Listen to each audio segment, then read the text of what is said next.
ಆ ಲಂಕಾಪಟ್ಟಣದಲ್ಲಿರ್ತಕ್ಕಂಥ ಎಲ್ಲಾ ಬಟ್ಟೆಗಳು ತಂದು ಸುತ್ತುತ್ತಾರೆ. ರಾಕ್ಷಸರ ಬಟ್ಟೆಗಳು ಕೂಡ ಸುತ್ತುತ್ತಾರೆ. ಎಲ್ಲ ಬಟ್ಟೆಗಳು ಸುತ್ತಿದ್ರು ಕೂಡ ಬಾಲ ಸುತ್ತದಾಗೋದಿಲ್ಲ. ಕೊನೆಗೆ ರಾವಣನ ಅರಮನೆಯಲ್ಲಿ ಕಟ್ಟಿರ್ತಾರಲ್ಲ ಬಟ್ಟೆಗಳನ್ನೆಲ್ಲ, ಈ ಕಿಟಕಿಗಳಿಗೆಲ್ಲ ಹಾಕಿರ್ತಾರಲ್ಲ, ಆ ಎಲ್ಲಾ ಬಟ್ಟೆಗಳ ಅಂತಃಪುರದ ಬಟ್ಟೆಗಳನ್ನೆಲ್ಲ ತಂದು ಸುತ್ತಿ ಹನುಮಂತನ ಬಾಲಕ್ಕೆ ಬೆಂಕಿ ಹಚ್ಚ. ಈತನಿಗೆ ಅನಿಸ್ತದ, ಮಾಡ್ತೀನಿ ತಡ್ರಿ ನಿಮಗಲ್ಲ, ರಾವಣ ನಾಶ ಆಗಲಿಕ್ಕೆ ನೀನು ಮಾಡಾಕತ್ತಿದ್ದಾನೆ, ನಿನಗೆ ಉಳಿಗಾಲ ಇಲ್ಲ ಇನ್ನಂತ ಏನ್ ಮಾಡ್ತಾನೆ, ಇಡೀ ಲಂಕಾಪಟ್ಟಣಕ್ಕೆಲ್ಲ ಬೆಂಕಿ ಹಚ್ಚಿ ಬಿಡ್ತಾನೆ. ಆ ಮರದಿಂದ ಈ ಮರಕ್ಕ, ಈ ಮರದಿಂದ ಆ ಮರಕ್ಕ, ಆ ಗೋಡೆಯಿಂದ ಈ ಗೋಡೆಗೆ, ಈ ಗೋಡೆಯಿಂದ ಆ ಗೋಡೆಗೆ. ಅವಾಗೆಲ್ಲ ಸಿಮೆಂಟ್ ಇದ್ದಿಲ್ಲ, ಕಾಂಕ್ರೀಟ್ ಇದ್ದಿಲ್ಲ, ಎಲ್ಲಾ ಏನಪ್ಪಾ ಅಂದ್ರೆ ಕಟ್ಟಿಗೆ ಮನೆಗಳು, ಅವಾಗೆಲ್ಲ ಕಟ್ಟಿಗೆ ಅರಮನೆಗಳು. ನೀವ್ ಇವಾಗ್ಲೂ ಮೈಸೂರಿಗೆ ಹೋದ್ರೆ ಎಲ್ಲ ಕಟ್ಟಿಗೆದ ಇರೋದು. ಹೌದ್ರ? ಮೊದಲಿಗೆ ಒಂದು ಅರಮನೆ ಇತ್ತು, ಅದು ಬೆಂಕಿ ಬಿದ್ದು ಸುಟ್ಟು ಹೋದಾಗ ಮತ್ತೆ ಗಾರೆ ಅದನ್ನ ಮಿಕ್ಸ್ ಮಾಡಿದ್ರೆ ಆದ್ರೂ ಕಟ್ಟಿಗೆನೆ ಜಾಸ್ತಿ ಯೂಸ್ ಮಾಡಿರೋದು. ಹೌದ್ರ? ಹಿಂಗ ಆ ಅರಮನೆಯೆಲ್ಲ ಸುಟ್ಟು ಭಸ್ಮ, ಇಡೀ ಲಂಕಾ ರಾಜ್ಯವೇ ದಗದಗಿಸಿ ಉರಿತದ, ದಗ ಉರಿತಿರ್ತದ. ಅದು ಭೂಮಂಡಲದೊಳಗೆ ಹೆಂಗ್ ಕಾಣ್ತದ ಲಂಕಾಪಟ್ಟಣ ಉರಿಯೋದಂದ್ರೆ ಒಂದು ಸಣ್ಣ ಚೆಂಡಿನ ಆಕಾರದಲ್ಲಿರ್ತಕ್ಕಂಥ ಒಂದು ಬೆಂಕಿಯ ಹುಂಡೆ ಅಂತ ಕಾಣ್ತಾ ಇರ್ತದೆ ದೇವತೆಗಳಿಗೆ. ಇಡೀ ಲಂಕಾಪಟ್ಟಣ ಸುಟ್ಟು ಹೋಗ್ತದೆ. ರಾಕ್ಷಸರ ಗಡ್ಡಗಳಿಗೆಲ್ಲ ಬೆಂಕಿ ಹಚ್ಚಿ ಬಿಡುತ್ತೆ. ರಾಕ್ಷಸರ ಗಡ್ಡೆಗಳೆಲ್ಲ ಒಂದೊಂದು ಗಡ್ಡೆ ಇಷ್ಟು ಶುದ್ಧ ಹೇಳ್ಬಿಟ್ಕೊಂಡಿರ್ತಾರೆ, ಮೀಸೆ ಇಷ್ಟು ಶುದ್ಧ ಮೀಸೆ ಇರ್ತವೆ. ರಾಕ್ಷಸರ ಮೀಸೆ ಗಡ್ಡಕ್ಕೆಲ್ಲ ಬೆಂಕಿ ಹಚ್ಚಿ ಬಿಡ್ತಾನೆ, ಅವರ ಅರಮನೆಗಳಿಗೆಲ್ಲ ಬೆಂಕಿ ಹಚ್ಚಿ ಲಂಕಾಪಟ್ಟಣವನ್ನೇ ನಾಶ ಮಾಡಿಬಿಡ್ತಾನೆ. ಅಲ್ಲಿ ಸೀತಾಮಾತೆ ಅನ್ಕೊಳ್ತಿರ್ತಾಳೆ, ಬೆಂಕಿ ದೇವನಿಗೆ ಹೇಳ್ತಾಳೆ, ಅಗ್ನಿ ದೇವನಿಗೆ ಸೀತಾದೇವಿ ಏನಂತ ಹೇಳ್ತಾಳೆ ಅಂದ್ರೆ, ಪರಮಾತ್ಮ ನನ್ನ ಮಗ ಅಂಜನಾ ಪುತ್ರ ಬಂದಿದ್ದಾನೆ, ಅವನು ಈ ರಾಕ್ಷಸರ ಸೈನ್ಯವನ್ನ ಪುಡಿ ಪುಡಿ ಮಾಡಿದಾನೆ, ಲಂಕಾಪಟ್ಟಣಕ್ಕೆ ಬೆಂಕಿ ಇಡ್ತಾ ಇದ್ದಾನೆ, ದಯಮಾಡಿ ಅವನಿಗೆ ಸುಡದಂತೆ ನೀನಿರು ಅಂತ ಹೇಳ್ತಾನೆ. ಅಂತ ನಮಸ್ಕಾರ ಮಾಡ್ಕೊಳ್ತಾಳ ಆ ತಾಯಿ. ಪತಿವ್ರತ ಧರ್ಮ ಅಷ್ಟು ದೊಡ್ಡದ ಆ ತಾಯಿದು. ಆತನ ಬಾಲಕ್ಕೆ ಬೆಂಕಿ ಹಚ್ಚಿದ್ರು ಕೂಡ ಆತನಿಗೆ ಬೆಂಕಿ ಹಚ್ಚಿದ ಅನುಭವ ಆಗಿರೋದು. ನಮ್ಗೆ ಸ್ವಲ್ಪ ಬರೀ ಕಿಡಿತಾಗ್ಲಿದ್ರೆ ಹೆಂಗಾಗ್ತದ ನೋಡ್ರಿ. ಆತನಿಗೇನು ಆಗೋದಿಲ್ಲ. ಆಂಜನೇಯನಿಗೆ ಆಶ್ಚರ್ಯ ಆಗ್ತದ, ಇದೇನು ನನ್ನ ಬಾಲಕ್ಕೆ ಬೆಂಕಿ ಹಚ್ಚ ನನ್ನ ಬಾಲನ ಸುಡುವಲ್ಲ ಅಂತ ಅವನಿಗೆ ಆಶ್ಚರ್ಯ ಆಗಿಬಿಡುತ್ತೆ. ಅಲ್ಲಿ ಅಮ್ಮ ಅನ್ಕೊಂಡಿದ್ದಾಳೆ ಸೀತಾದೇವಿ, ಏನಂತ ನಮಸ್ಕಾರ ಮಾಡಿದಾಳೆ ಅಗ್ನಿದೇವನಿಗೆ, ನೀನು ಸುಡಬೇಡ ಅವನನ್ನು. ಅಂದ್ರೆ ಪತಿವ್ರತ ಧರ್ಮ ಅಂತದ್ದು ಅವತ್ತಿನ ಕಾಲದಲ್ಲಿ ಸ್ತ್ರೀಯರು. ಹೌದ್ರ?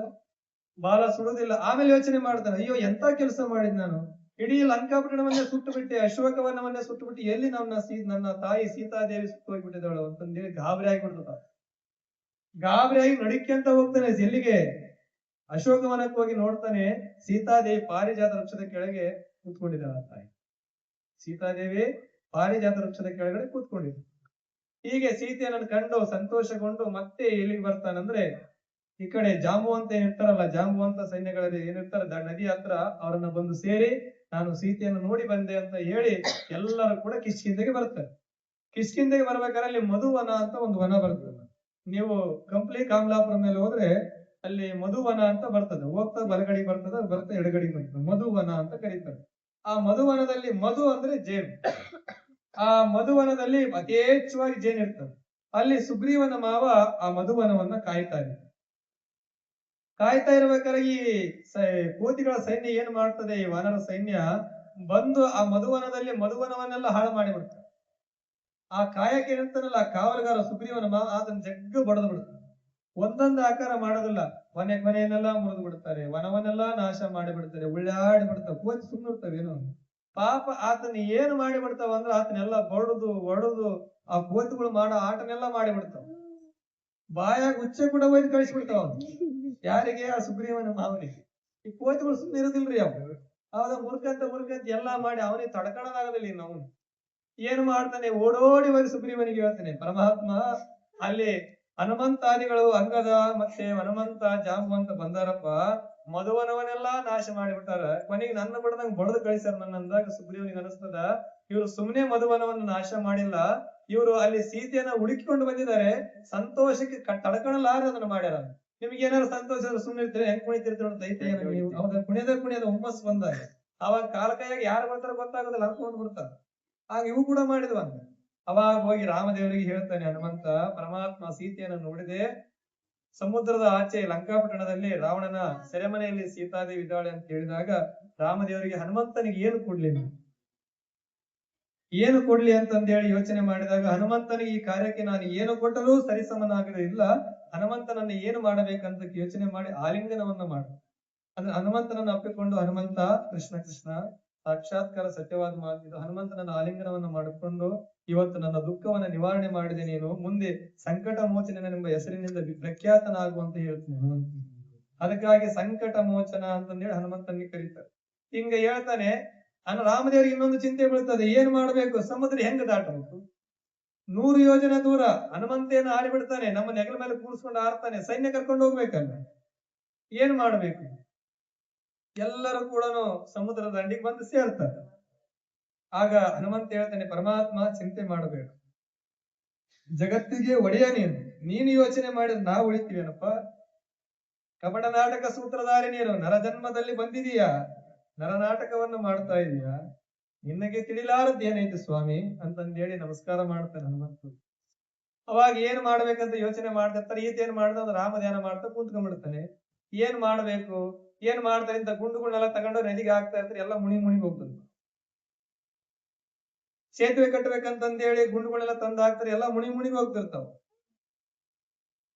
ಏನ್ ಮಾಡ್ಬೇಕಂತ ಯೋಚನೆ ಮಾಡ್ತಾ ಕುಂತಿರ್ಬೇಕಾದ್ರೆ ರಾಮದೇವರು ಏನ್ ಮಾಡ್ತಾರೆ, ಸಮುದ್ರ ರಾಜನನ್ನ ಕುರಿತು 3 ದಿನ ತಪಸ್ಸು ಮಾಡ್ತಾರೆ. ಅನ್ನ ನೀರು ತಪಸ್ಸು ಮಾಡಿದ್ರೆ ಸಮುದ್ರ ರಾಜ ಒಲಿಯುವುದಿಲ್ಲ.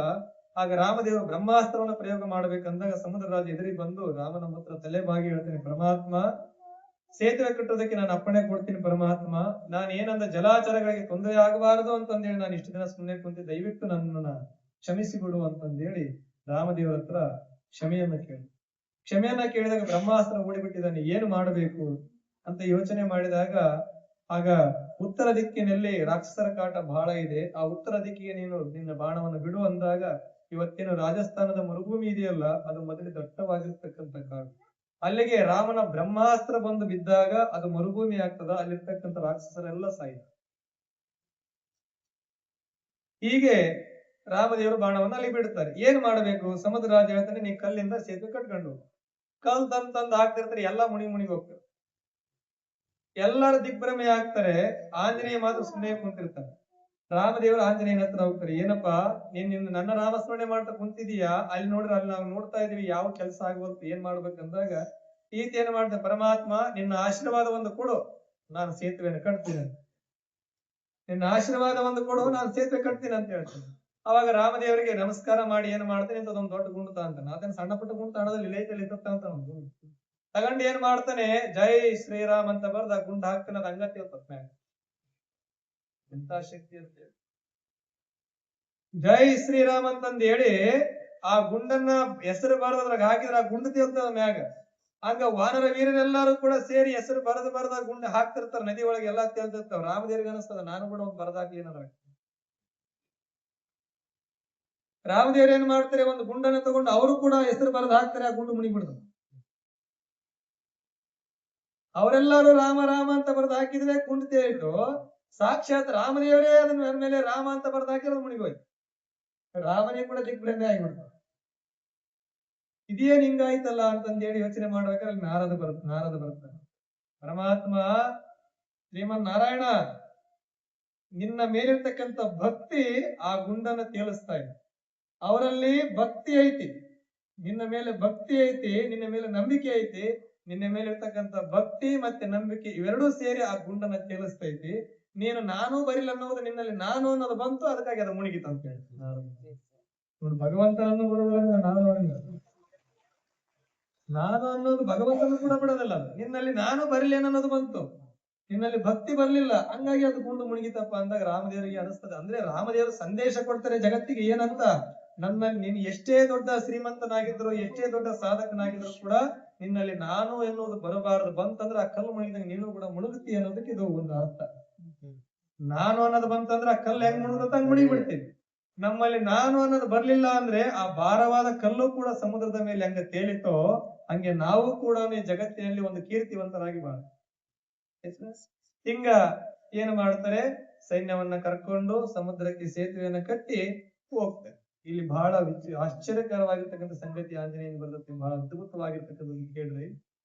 ಸಮುದ್ರಕ್ಕೆ ಸೇತುವೆಯನ್ನ ಕಟ್ಟಿ ಲಂಕಾ ಹೋಗ್ತಾರೆ. ಯುದ್ಧವನ್ನು ಮಾಡ್ಬೇಕಲ್ಲ, ಯುದ್ಧ ನಡೀತದ, ಯುದ್ಧ ನಡೀತದ. ರಾಮ ಮತ್ತೆ ರಾವಣನ ಜೊತೆ ಇಬ್ಬರ ಜೊತೆ ಘೋರವಾಗಿರ್ತಕ್ಕಂಥ ಯುದ್ಧ ನಡೀತದೆ. ಯುದ್ಧ ನಡೆದು ಏನ್ ಮಾಡ್ತಾರೆ, ರಾಮ ಮತ್ತೆ ಲಕ್ಷ್ಮಣರು ಸುಸ್ತಾಗ್ತಾರೆ. ಯಾಕಂದ್ರೆ ರಾಕ್ಷಸರ ಯುದ್ಧ ಅದು, ಹಗಲಿನಲ್ಲೂ ರಾತ್ರಿಯಲ್ಲೂ ಯುದ್ಧ ಮಾಡಬೇಕು. ರಾಮದೇವರು ಮತ್ತೆ ಲಕ್ಷ್ಮಣ ವಿಶ್ರಾಂತಿಯನ್ನು ಪಡಿಬೇಕಲ್ಲ.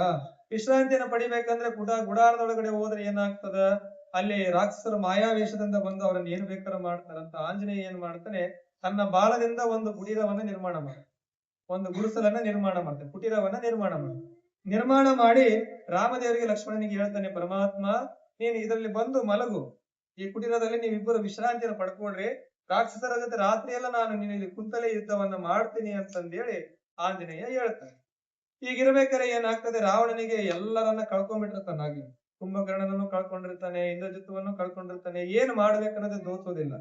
ರಾಮದೇವರು ಮತ್ತೆ ಲಕ್ಷ್ಮಣ ಏನ್ ಮಾಡ್ತಾರೆ, ಆಂಜನೇಯನ ಆ ಬಾಲದ ಒಳಗಡೆ ಮಲಗಿರ್ತಾರೆ, ಆ ಬಾಲದಿಂದಲೇ ಒಂದು ಸುತ್ತಾಕಾರವಾಗಿ ಒಂದು ಕುಟೀರವನ್ನ ನಿರ್ಮಾಣ ಮಾಡಿರ್ತಾರೆ. ಹೀಗಿರ್ಬೇಕಾದ್ರೆ ರಾವಣನಿಗೆ ಏನ್ ಮಾಡ್ಬೇಕು ಅನ್ನೋದು ದೋಚೋದಿಲ್ಲ. ಮಹಿ ರಾವಣ ಅಂತ ಒಬ್ಬ ರಾವಣನ ತಮ್ಮ ಇರ್ತಾರೆ, ಮಹಿ ರಾವಣ, ವೈ ರಾವಣ ಆತನ ಹೆಸರು, ಮೈರಾವಣ ವೈರಾವಣ ಅಂತ ಆತನ ಹೆಸರು.